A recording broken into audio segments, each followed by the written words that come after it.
네, 여러분 안녕하십니까. 10월 17일 화요일 아침 매일 성경 묵상 함께 나누겠습니다. 오늘은 열왕기상 17장 8절에서 24절까지 끝절까지 말씀을 함께 보겠습니다. 제가 앞부분을 읽겠습니다. 여호와의 말씀이 엘리야에게 임하여 이르시되 너는 일어나 시돈에 속한 사르밧으로 가서 거기 머물라. 내가 그곳 과부에게 명령하여 내게 음식을 주게 하였느니라. 그가 일어나 사르밧으로 가서 성문에 이를 때 한 과부가 그곳에서 나무가지를 줍는지라. 이에 불러 이르되 청하건대 그릇에 물을 조금 가져다 내가 마시게 하라. 아멘. 오늘 본문의 내용을 중심으로 생명의 주인, 생명의 주인이라는 제목으로 말씀을 증거하겠습니다.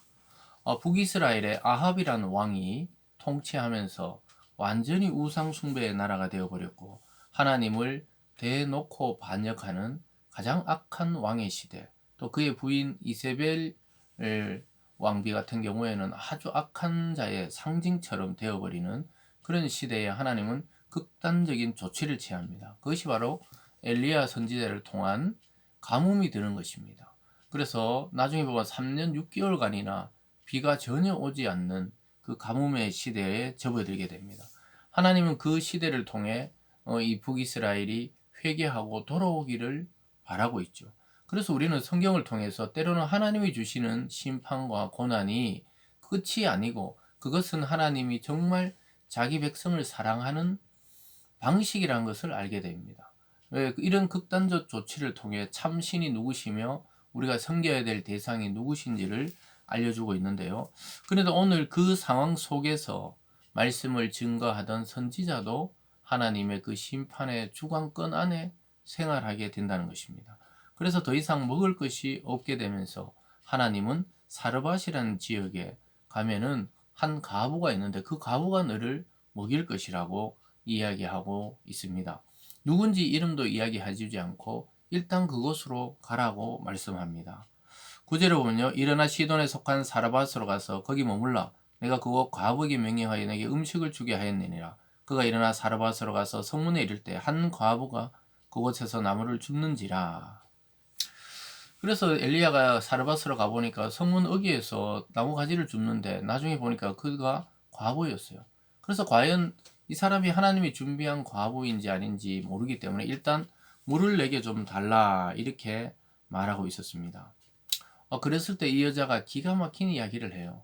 자기가 더 이상 이제는 먹을 것이 없어서 마지막 남은 가루 한 움큼을 가지고 떡을 해먹고 자기 아들과 함께 죽기를 원한다. 이렇게 말하는 형편을 보게 됩니다. 11절입니다. 그가 가지러 갈 때 엘리야가 그를 불러 이르되 청하되 내 손에 떡 한 조각을 내게로 가져오라. 그가 이르되 당신의 하나님 여호와께서 살아계심을 두고 맹세하노니 나는 떡이 없고 다만 통에 가루 한 움큼과 병에 기름 조금뿐이라. 내가 나무가지들을 주워다가 나와 내 아들을 위하여 음식을 만들어 먹고 그 후에 죽으리라.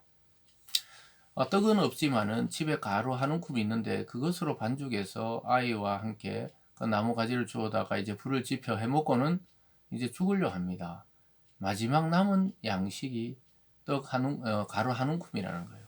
이 정도로 이제 그 시대의 가뭄이 심각했다는 것을 보여주고 있습니다. 참 놀랍게도 하나님은 이러한 과부를 들어서 엘리야를 먹입니다. 근데 놀라운 것은 엘리야도 놀라워요. 그 떡 너희들이 먹지 말고 내게 가져오라. 그러면 하나님이 너희들의 그 가루와 기름이 멈추지 않게 해줄 거라고, 이런 정말 어떻게 보면 황당한 이야기를 하는데요. 한번 볼까요? 13절에 엘리야가 그에게 이르되 두려워하지 말고 가서 내 말대로 하려니와 먼저 그것을 나를 위하여 작은 떡 한 개를 만들어 내게로 가져오고 그 후에 너와 내 아들을 위하여 만들라. 이스라엘 하나님 여호와의 말씀이 나 여호와가 비를 지면에 내리는 날까지 그 통의 가루와 떨어지지 아니하고 그 병의 기름이 없어지지 아니하리라 하셨느니라. 정말 이 말을 믿을 수 있을까요? 이 과부는 지금 더 이상 먹을 것이 없어 이제 한 움큼 가루를 가지고 자기 아들과 함께 떡을 만들어 먹고 죽으려고 하는데 선지자는 그 떡을 너희들이 먹지 말고 내게로 먼저 가져오라는 거예요. 선지자 하려면 이 정도로 강단이 있어야 되는가 봐요. 이 선지자가 그 과부에게 아들 주지 말고 너도 먹지 말고 나에게 가져오라는 거예요. 그렇게 되면 하나님 말씀하시기를 이 가뭄이 끝나는 날까지 너 통에 가루가 끊이지 않고 기름병에 기름이 끊이지 않게 된다. 정말 말도 안 되는 이야기죠. 근데 놀랍게도 이 사르밧에 살던 이 과부는 하나님의 말씀, 즉 선지자를 통한 하나님의 말씀을 믿습니다. 그 믿음을 통해 기적을 경험하는 것을 보게 되는데요. 15절입니다. 그가 가서 엘리야의 말대로 하였더니 그와 엘리야와 그 식구가 여러 날 먹었으나 여호와께서 엘리야를 통하여 하신 말씀같이 통에 가루가 떨어지지 아니하고 병에 기름이 없어지지 아니하니라.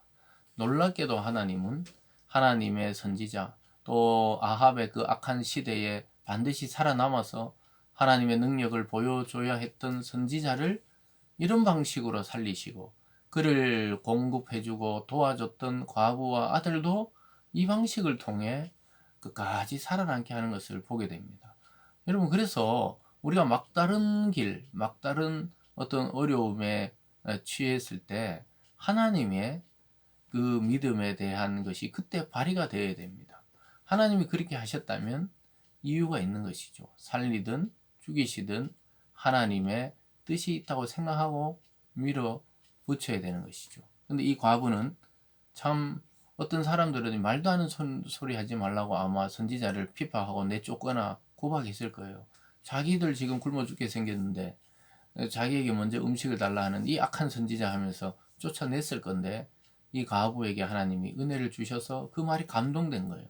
그래서 실천을 해서 아주 놀랍게도 살아남게 되었습니다. 그런데 앞으로 조금 더 있어보면 더 중요한 일이 발생해요. 그 과부가 자기 유일한 혈육이요 자기가 사랑하는 아들이 갑자기 죽게 됩니다. 그렇게 되면서 이 과부는 자기가 이 뭔가 이 죄책감이 있었던지 몰라요. 그래서 원망합니다. 그 선지자를 원망하게 되는데 괜히 그냥 자기에게 와서 이런 일이 생겼다 이렇게 생각하면서 원망하는데 하나님이 엘리야를 통해 그 아들을 살리는 것을 보여주고 있습니다. 17절에 보면 이 일 후에 그 집 주인 되는 여인의 아들이 병들어 중세가 심히 위중하다 숨이 끊어진지라 여인이 엘리야에게 이르되 하나님의 사람이여 당신이 나와 더불어 무슨 상관이 있기로 내 죄를 생각나게 하고 또 내 아들을 죽게 하려고 내게 오셨나이까. 그래서 그 여인은 아마 어떤 부정한 관계를 통해 이 아이를 낳았는지 아니면 자기의 과거에 죄책감이 남아있는지 몰라도 그 죄를 생각나게 해가 그 죄의 결과로 내 아들이 죽었다고 생각하는 거예요. 근데 하나님의 계획은 전혀 반대였습니다. 그러한 아이를 살림으로 그 여인의 믿음을 더 공고하기를 원했던 것이죠. 20절에 보면요. 여호와께 부르짖어 이르되 내 하나님 여호와여 주께서 또 내가 우고하는지 과부에게 재앙을 내리사 그 아들을 죽게 하셨나이까 하고 그 아이 위에 몸을 세 번 펴서 엎드리고 여호와께 부르짖어 이르되 내 하나님 여호와여 원하건대 이 아이의 혼으로 그의 몸에 돌아오게 하소서 하니 여호와께서 엘리야의 소리를 들으심으로 그 아이의 혼이 몸으로 돌아오고 살아난지라. 사랑하는 여러분, 그 여인은 정말 죽기를 원했지만 정말 아들이 죽었을 때 그는 자기의 과거의 죄가 생각나서 내 죄의 결과로 이 내 아들이 죽게 되었다. 우리가 흔히 가정의 환난이나 우환이나 또 자기가 어려움을 닥치면 내가 하나님께 무슨 잘못을 해서 그렇다. 이걸 제일 먼저 떠오르는 게 우리의 사고적인 이 신앙인의 이 사고의 방식인데요. 하나님은 그 방식을 완전히 깨뜨리시고 오히려 은혜를 베풀기 위해 그러한 어려움 속에 빠지게 했다고 오늘 말씀합니다. 그래서 그 아들을 다시 살림으로써 그 여인의 믿음이 확고해지는 것을 보게 되는데요. 끝절에 보면 24절입니다. 여인이 엘리야에게 이르되 내가 이제야 당신은 하나님의 사람이시오 당신의 입에 있는 여호와의 말씀이 진실한 줄 아노라 하니라. 기름병에 기름이 끊어지지 아니하고 가루에 가루통에 가루가 끊어지지 아니하는 기적으로는 안 되는 거예요.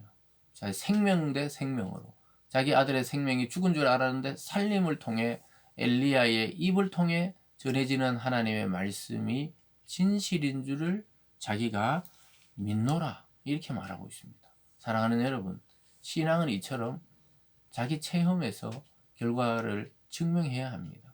결국은 우리가 성경을 믿는다 하지만 내 삶에서 하나님의 능력이 발휘되고 내가 병이 났든가 아니면 말씀을 통해 어떤 길이 열리든가 이런 경험을 통해 우리의 믿음이 더 견고해지고 또 확증하는 것을 깨닫게 됩니다.